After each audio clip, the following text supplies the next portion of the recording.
Maayong gabi, maayong adlaw, maayong hapon sa tanan nga nagapaminaw sa ato ang Panahong Kristohanon Season 2. Salamat kayo sa inyong pagpakiguban kanako sulod sa usa ka semana. And I hope nga kini inyuha gyapong paminawon hangtod sa sunod semana, tungod kay sunod semana lain na sad ang mga speakers nga inyuhang makita dinhi sa ato ang Hope Channel, North Central Mindanao Conference. Ako pong panimbaya ang tanan nga mga kaigsuunan nato dinhi sa North Central Mindanao Conference. Og usab ang ato ang tanan mga district pastors, ato mga directors, ato ang presidente Pastor Kaimi and Sir George ang in charge sa ato ang paninapi mga kaigsuunan. Salamat kaayo sa makanunayon nga pagsuporta usab kaninyo nga nagapaminaw, nagasunod niining atong tulumanon Panahong Kristohanon. Gani, this is my last night nga magapakiguban ko ninyo mga kaigsunan niining mao nga kaning Panahong Kristohanon. But I hope and pray nga susunod nga season mag-uban gyapon ta mga kaigsunan nga inviteon gyapon ko dinhi sa Hope Channel nga mahimong magsulti o naay series nga ihatag dinhi sa inyong alagad haron kita magapakiguban na usab.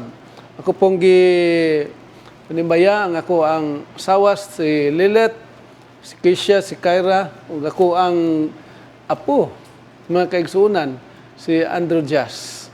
O usab ang ako ang higala natuwa sa Korea nga moabot sunod semana si Elder Michael Stone. O kauban unya sa team nga magahimo sa ato ang crusade diha sa Balingasag mga kaigsuunan. So sa district sa Balingasag pangimbitar gyud mo og i-meet ninyo ang atong mga higala from the US this coming April 13 to 18 mga igsuon. Now, tonight, maghisgot kita mahitungod sa usa ka kaning butang nga angay nato nga pagatun-an. But I would like to ask you, do you believe nga gihimo kas Ginoo? Or imo bang gituan nga it's just an accident nga naabot ang tao nini mao nga planet Earth? But tonight, maghisgot kita ug tubagon kining mao nga mga pangutana, ang Dios bagyod ang naghimo kanako or is it an accident? Ug kini pagatubagon pinaagi nini mao nga teksto mga kaigsunan.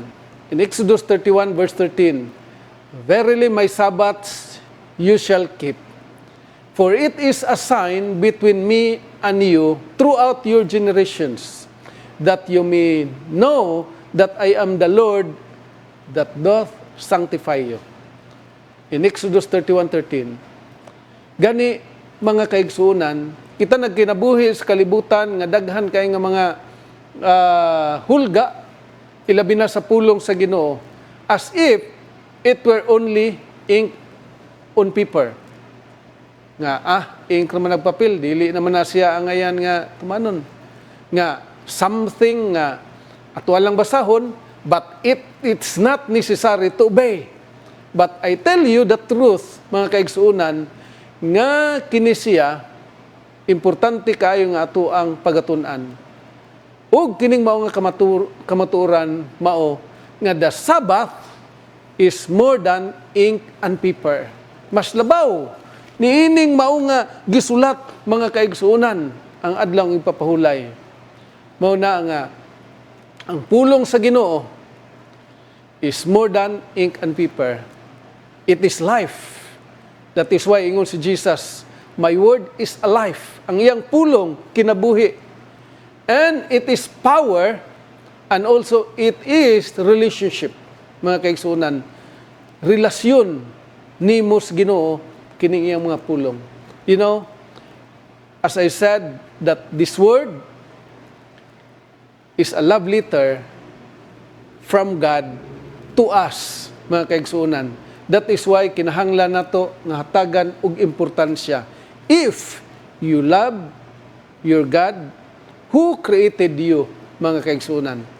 In fact, one of the clearest expression of this truth is the Sabbath. Without the Sabbath, dili gyud makaplagan nimo ang tinuod nga kamatuoran. You know, my family is pure Roman Catholic. In fact, nami Bible, but my father told me nga ayaw nagbasaha kay makabuang ug ayaw po na ablihi kay makagaba. Until sa time nga naabot ko sa kining Tangub City, dito nakapuyo kog usa ka Christian nga kaning nagbasag Bible. Gingnan ako sila, ngano nagbasa mo Bible? Ingon bas papa nga makabuang na. Ning katawa sila nako. And gitubag nila nga dili makabuang kundi makahatag kanimo sa paglaom. And mao nay pagsugod nako sa pagbasa sa Biblia.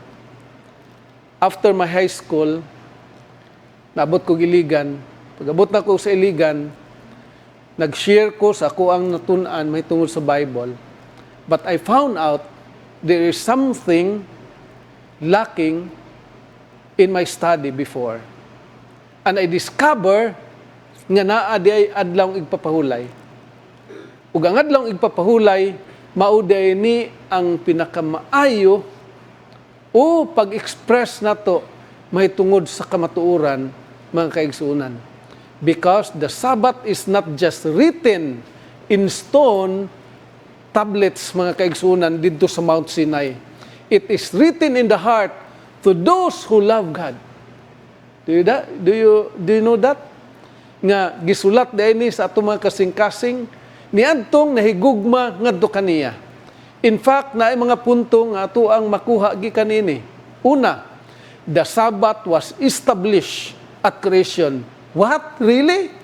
Dito pa sa pagsugod sa kalibutan, gi-establish na ni, gihatag na sa Ginoo. If you read Genesis chapter 1, anaa diha, verse 1, in the beginning, God created the heaven and the earth. And it's so on and so forth. Hangtod sa ikaw kaadlaw, gihimo sa Ginoo ang tanan. Ug human ni ana, nagingon sa Genesis chapter 2, verse 2 and 3. On the seventh day, God had finished His work of creation. So, He rested from all His work. And God blessed the seventh day and declared it holy. What? The seventh day, God, the Creator, declared it is as holy, mga kaigsunan. Why? Because it was the day when He rested from all His work of creation.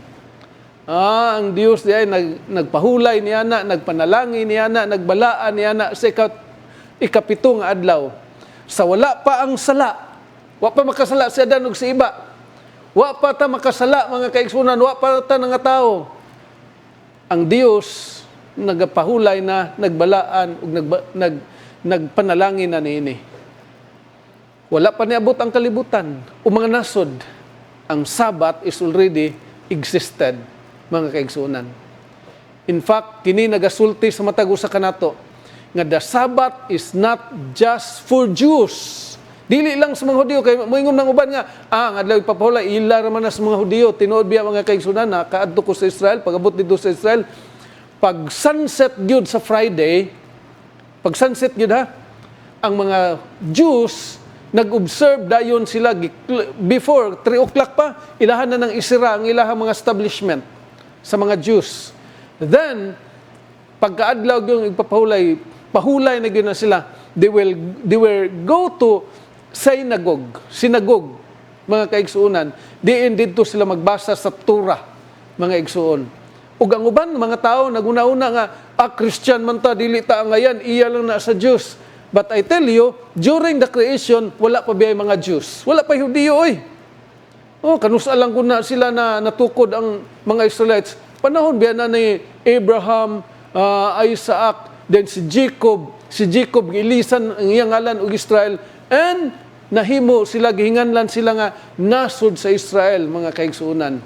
And they were called Jews. In fact, it is not man-made, mga kaigsuunan. Dili ni nga gihimo lang sa tao. Gihimo ra man na sa usa ka tawo. No. Wa naghimo ni Ellen White. Usaban pa nga mga pangulo, mga kaigsuunan. It is not man-made because it is created and given by God, mga kaigsuunan, according to the text that we read. And also, it is divinely instituted for all humanity. Tanan ng mga tao, gihatag na sa Ginoo. Kung nagtuo ka nga ikaw tao, kini siya, gisugo sa Ginoo nimo nga imong sundon. Tungod kay ang Sabbath is more than ink and paper. It is a creation memorial, mga kaigsuunan. Ato aning kaning in memorial ba sa paghimos Ginoo. Karon sa mga kuan ron kaning mga grupo ron nga mayon nga ang tao gikan sa unggoy. Wala gihimo, walay Dios. But ang Sabbath nagtudlo na nato nga there is God who created everything nga nagrest, nag-blessed o nag-sanctify sa ikapitong adlaw. Gani every Sabbath is a weekly reminder sa matag usa kanato nga we are not accidents. We are created by God, mga kaigsuunan. Mga kahigalaan nga naminaw karon niining ato ang series. Ikaduha, the Sabbath is written by the finger of God. Sa day, ang adlaw ning papulay sulat gid sa tudlos Ginoo. During the time of the Israelites, Moses ning saka siya sa Mount Sinai. Pag-abot niya dito sa taas, ang Dios naghatag kaniya sa napulo ka sugo nga gisulat didto sa papan nga bato. Ug ang Dios mismo mao'y sulat niya na ug dili bulpin ang iyang gigamit. Dili ink ang iyang gigamit, mga kaigsunan, para mo print apan kaugalingon niya nga tudlo iyang gisulat ni anang mao nga bato. Nganong sa bato man? Ang bato nagkahulugan og permanent, mga kaigsuunan.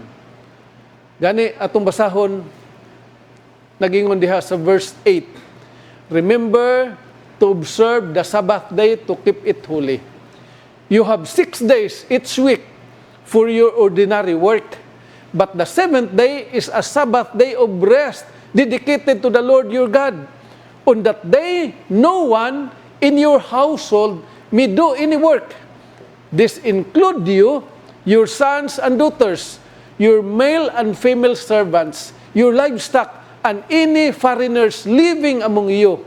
For in 6 days the Lord made the heavens, the earth, the sea, and everything in them. But on the 7th day He rested. That is why the Lord blessed the Sabbath day and set it apart as holy. Set it apart. Remember this, mga kaigsunan. Pinasahi gyud ni haron nga kinibalaan, mga igsuon. So kini diayng adlaw ipapahulay dili pareha sa uban nga mga balaod sa tao. Ang 10 Commandments gisulat kini sa Dios mismo. Og kini nagpakita sa matag usa kanato nga it's important, it's unchangeable nature, mga kaigsuonan. That is why God wrote it in 2 tables of stones, mga kaigsuonan, mga higala niini mga gabi.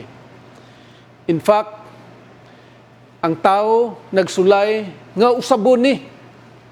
Ang traditions naghimo sa pag-ilis niini, mga kaigsuonan. But what God has written with His own finger is eternal. Kuan kayo nung ang kuano? Subtle kayo. Ang Ginoo naghatag, ang tao pod naghimo pod siya og iyaha. Apan hinumduman nato igsuon, kinsa atong tumanon ang Dios ug ang tao. Mao na nga ang adlaw ipapahulay nagsulti, remember. Why? Because God knew people would forget, mga kaigsuunan. Ang tao makalimot sa diha uniining adlaw ipapahulay. That is why in all 10 commandments, this is the only law, the 4th commandments, that it start remember, mga kaigsunan. Mauna, mga kaigsunan, we are called not just to remember it intellectually, but to live it spiritually. Dili lang nga, atuwa lang, nahibaluta, nahinumdum ta, apan wala nato kinabuhi. You know, kung kita nahibalo, unya wa nato himua, it is useless, mga kaigsunan.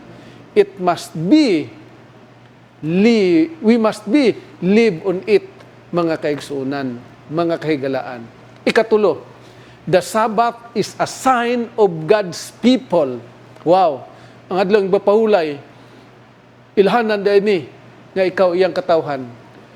In fact, in Ezekiel 20 verse 20, nagingon, "Anhalo my Sabbaths, and this shall be a sign," what? "He shall be a sign between me and you, that ye may know that I am the Lord your God." Ako imuhang Diyos, mga kaigsuunan. Sabbath is a sign, a mark of identity, mga kaigsuunan. In paper, kagahapon, na-document nga legal, mga kaigsuunan, nga among gisubmit di dos bangko para kaning valid ang amuang kaning transaction dito. Ang manager ningon, "Pastor, you need to kaning go to the lawyer and kaning imuhan ning pasilyuhan o notaryuhan." Ug dili lang ingon nga notaryo o pirma sa abogado. Naagyo silyo nga iyahang gibutang pagmamatuod nga this is true, mga kaigsuunan. Naagyo marka pag-identify nga this document is true, mga kaigsuunan. Sama sa kaning silyo, mao na pag-identify sa ownership. Ang Sabat usab, mao po na identifiers, mga kaigsunan, nga asa ta na bilong, kinsay atong gi-worship, mao na ang kahulugan sa adlong papahulay. Gani, sa tuwang kalibutan karon full of confusion, ang Sabat gi-declares gayud sa Ginoo. Nagingon si Jesus Christ, "I belong to the Creator." Ha? And it is more than ink and paper. It is a living testimony, mga kaigsunan. Atong hinumduman na nga kung kita na-confuse. Ako sa una, na-confuse man ko. Kung mama, ingon siya dong, kaning gikan kas Katoliko, nag-Assembly of God ka, wag gyud koy wala gyud koy babag nimo, pero kung mahim mo balhin ka sa Seventh-day Adventist. Kay ang iyahang pagtuo nga ang relihiyon balhin-balhin. Siya nga mobalhin gali kana, ayaw nakuilha nga imuhang inahan. She disowned me, mga kaigsunan. Na ay confusion, Lord, is it really true? Unsa may akong tumanon? Your word o ang words ako ang mama? But I read Matthew chapter 10, verse 36 to 40. Kinsa tong nahigugma sa imong inahan, amahan, labaw nako, dili takos nako. And that is the reason why I disobey my mother, but I obey to the Lord. Mga kaigsunan, mga higala. Wa ko nagtudlo nga ayog tumana inyong ginikanan. Tumana na kay mutaas imong kinabuhi, but sa imuhang pagtuman, tumana diha sa Ginoo. Kay kun mulabaw ang imong pagtuman nga makasala ka ngadto sa Ginoo, dili na siya maayo. Ang maayo mao nga i-please nimo ang Ginoo tungod kay siya man gyud una nato nga higugmaon, mga kaigsunan. And you know, God will bless you. Ang Ginoo nagpanalangin sa diha nga ikaw mutuman diha kaniya. In fact, the Sabbath is a living testimony. Daghan nga mga akong gipangutanan siya, nganong di man gyud unsa man gyud ay siya nga mawang gudong kung mubalhin ka ng Sabadista, Sabado di na ka mo trabaho kay musimba ka. Naman ka manarbaho karon. Kung makagraduate kag college, Di nakakatrabaho. Kay lagi, musimba ka. But you know what? Ang Ginoo, maayo kaayo. Ko, Lord, akong isubmit ang akong kinabuhi di animo. Sa diha nga ikaw akong dawaton, himuon nga Dios, ikaw na bahala sa akong kinabuhi. Ug sa diha nga gihatag nako ang kinabuhi, akong kinabuhi ngadto sa Ginoo, ang gialaw nako si Jesus Christ nga mahimong driver sa akong kinabuhi. Mo'y magplano sa akong kinabuhi. God, show me the way, mga kaigsunan. Pagkanindot dahil kay kung kita mutuman sa kabubuton sa Ginoo. Then, ikaw pat, Jesus honored the Sabbath. Daghan nga mga tao naguna-una nga, si Jesus Christ wala niya gi-honor ang Sabbath. But I tell you tonight, mga kaigsunan, in Luke chapter 4, verse 16 na ngayon, so he came to Nazareth when he had been brought up, and as his custom was, he went into the synagogue on the Sabbath day and stood up to read. Unsa di kuno? Si Jesus Christ, gitawag siya Jesus of Nazareth. Tungod kay didto siya nagdako sa Nazareth, pero nung tao siya sa Bethlehem. Sa diha nga didto siya nagdako, unsay nahitabo? Matag-adlaw ang ipapahulay tungod kay nabatasan niya. Matag-adlaw ang ipapahulay moadto gyud siya sa sinagog. Unsa man ning sinagog? Sa akong gikaingon ninyo sa atuang panahon ron, this is a church o lugar nga tapukanan. Diin didto magtuon sa pulong sa Ginoo, mag-worship sa Ginoo, magsimba sa Ginoo. That is a synagogue nga gi-describe kaniadto. But today, in our modern world, mga kaigsunan, dinhi sa atong panahon, this is a church. Therefore, si Jesus day matag-adlaw ipapalay, tuwa sa simbahan, mga kaigsunan, tungod kay maunay iyahang kinaiya, mga igsuon. Wala niya gi-abolish ang Sabat. In fact, he kept it ug iyahan ning gitudlo unsa ang true meaning sa adlaw ipapahulay. In fact, ang adlaw ipapahulay is a day for worship. Adlaw ni sa pagsimba ngadto sa Ginoo. Unsa pa? A day for healing, mga kaigsuunan. Adlaw ni diin kita ayuhon. That is why si Jesus nag-ayo siya mga masakiton. Panahon sa adlaw ipapahulay, and he was misunderstood by the scribes and Pharisees, mga kaigsuunan. But I tell you, dili lang niya giayo spiritually ang tao, but iyaha usab giayo sila physically, mga kaigsuunan. And he do that during the Sabbath because that is a true meaning of Sabbath. And in fact, ang Sabbath, mga kaigsuunan, is a day for doing good. Paghimo ug maayo, mga kaigsuunan, pagtabang, paghatag. That is the Sabbath. Kung mulakaw ka, humanyog simba sa kaning buntag, paghapon, manghatag mo og mga kaning pagkaon ngadto sa mga wala intay pagkaon. O pagdala sa mga masakiton, pagampo, pagbisita, paghimo og maayo. Dili alang sa imong kaugalingon, but for others, for service, mga kaigsunan, mahimo na nimo sa adlaw ipapahulay. Ha? Tingali, usahay na, manggoy uban nga, grabe rapod kay ka, kaning fanatic ba, murag skribag parsiyo, nga di nagyod, muhimo og kaning maayo sa adlaw ipapahulay, kay dautan gyud basta mo trabaho, o mo himo ka, pwede ka mo trabaho, ha? Sa adlaw ipapahulay, basta maayo, o dili para sa imong kaugalingon. Ang trabaho, mao nga, kanang imong pagtrabaho, dili maka-benefit sa imo, but maka-benefit ngadto sa uban, makaserbisyo ngadto sa uban. Maunay buti pasabot sa paghimo og maayo sa adlaw ipapahulay. Ikalima, the Sabbath will be kept in the new earth. Wow! Ang adlaw dayong ipapahulay, bantayan di ay ni siya gyapon, na aday gyapoy simba didto sa bag-ong langit o bag-ong yuta. Aham na makita in Isaiah 66, 22, 30, 23. Gingon re, as the new heavens and the new earth that I will make will endure before me. Unsa kuno? Mulungtad dinhi sa akong tubangan. Kinsay nag-declare? Declares the Lord.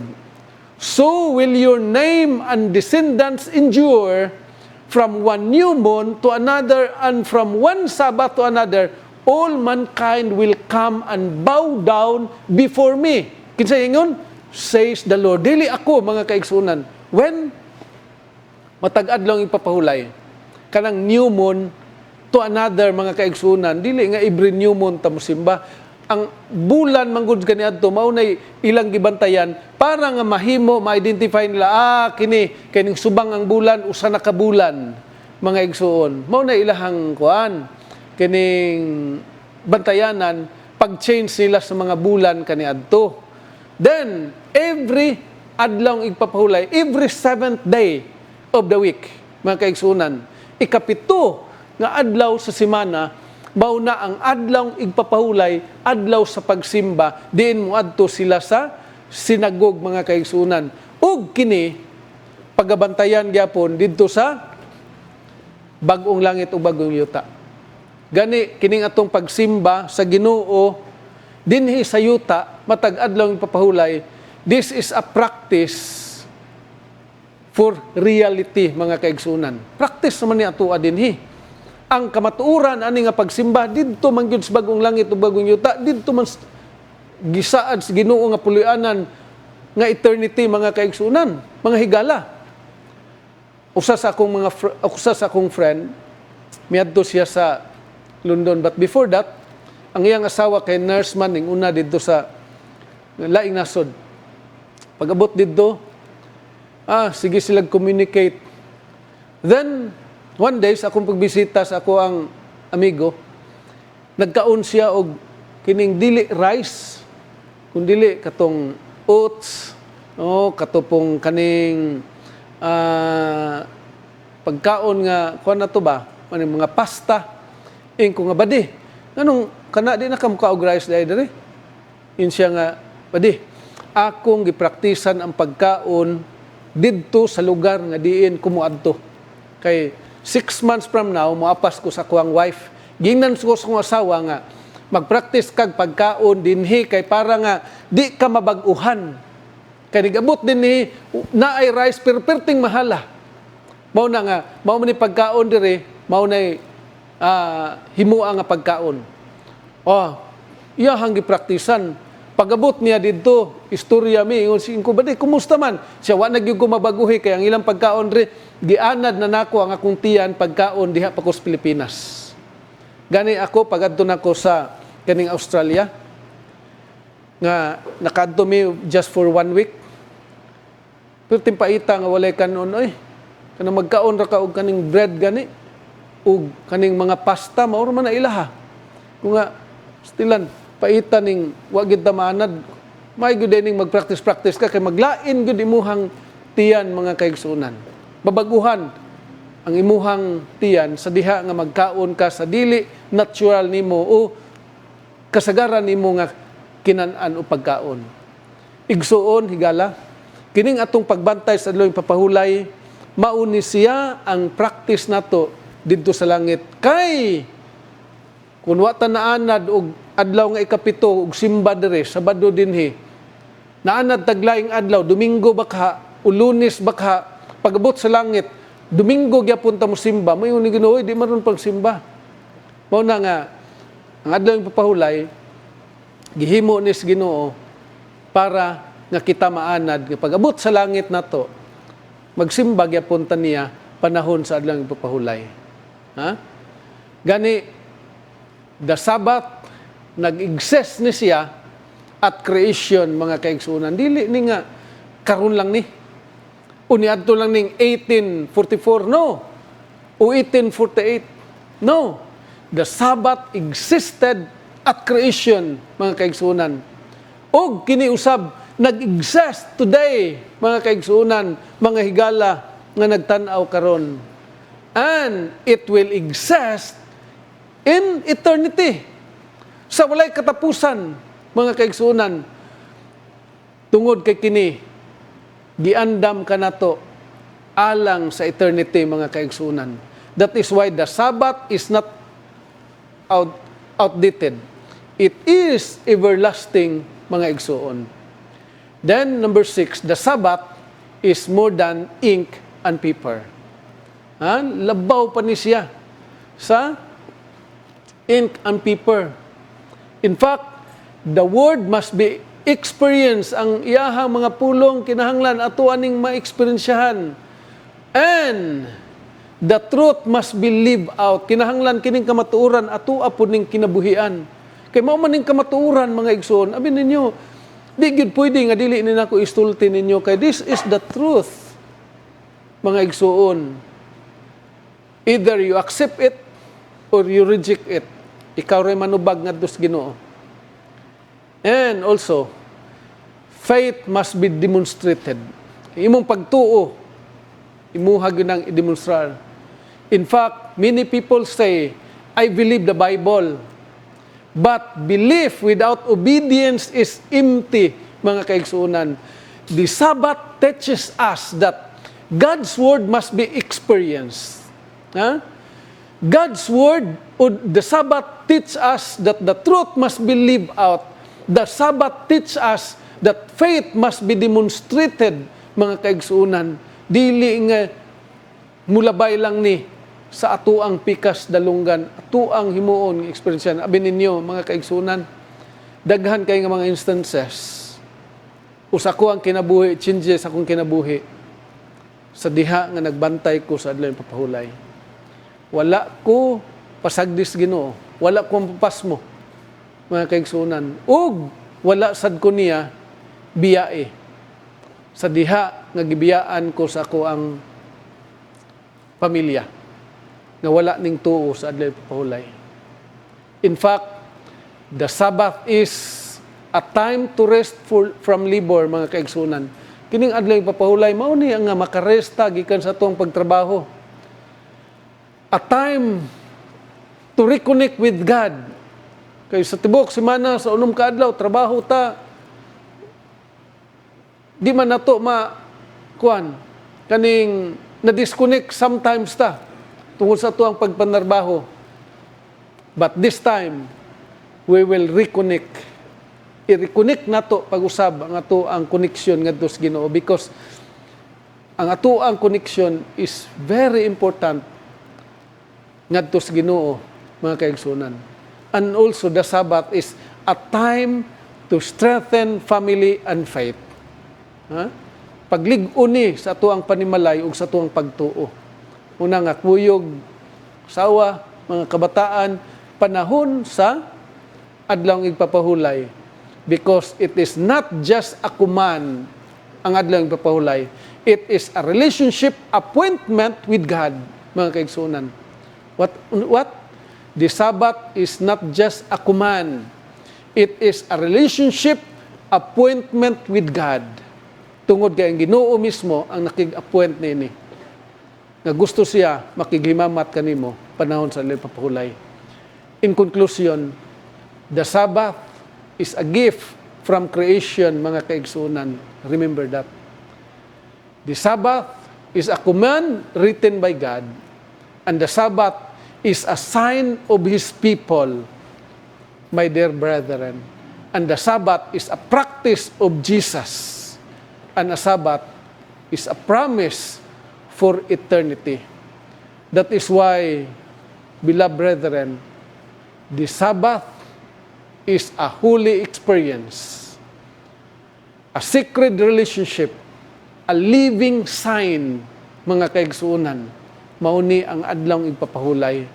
That is why ang adlaw igpapahulay is not treat, it is mere ink and paper. It is a holy experience, a sacred relationship, a living sign. Gani ang Dios nagtawag nganhis matag usa kanato. Ato bang balaanon ang adlaw papahulay? Ato ba siyang sundon? Ato bang sundon ang pulong sa Dios sa atong tagsa-tagsa nga mga kinabuhi? Ato bang ipakita sa kalibutan unsa ang iyahang mga katawhan? Atong hinumduman nga ang adlaw igpapahulay, the Sabbath is not just written on stone. it must be written in our hearts, mga kaigsunan. Because the Sabbath is very important for us to live together with Christ. And it helps us to prepare for His coming, mga kaigsunan. That is why we must be faithful to God. We must be obedient ngadto kaniya sa iyang mga kabalauran. Tungod kay siya nahigugma kanimo kanako. Siya matinud-anon nga motuman siyang saad. Nga sa dili madugay, kita pagakuhaon niining kalibutan nga dili na ma-describe sa kadautan. Di na ma-describe sa kagubot, mga igsuon. Someday, somehow, dalon ta niya sa pulianan nga naang kalinaw, gugma, ug kinabuhi nga walay katapusan. Mao nga imong pilion si Ginoong Hesus. Alagara siya, sunda siya, magampo ta. Among mahigugmaon nga Dios taga ikaw sa among kinabuhi. Ninintak na sa kagabihion, Ginoon Dios, nakita nimo ang among mga kasing-kasing. Kami gusto nga mosunod diha kanimo. Liguna kami, tabangi kami. Ug ako naghangyo kanimo. Sa imong pagpadayag, kaming tanan magasugat nga malipayon, magapuyo sa walay katapusan tungod kay ang imong saad mao nga ikaw magakuha sa mga matinumanon ug magadala niya ng pulianan nga wala nay kasakit. Salamat nga kami imong timan-an niya ng dakong adlaw sa imong pagpadayag. Salamat sa imuhang gugma, salamat sa imong panalangin, salamat sa imong pagtubag sa imong pagampo, kini amo gitugyan sa ngalan ni Jesus. Amen.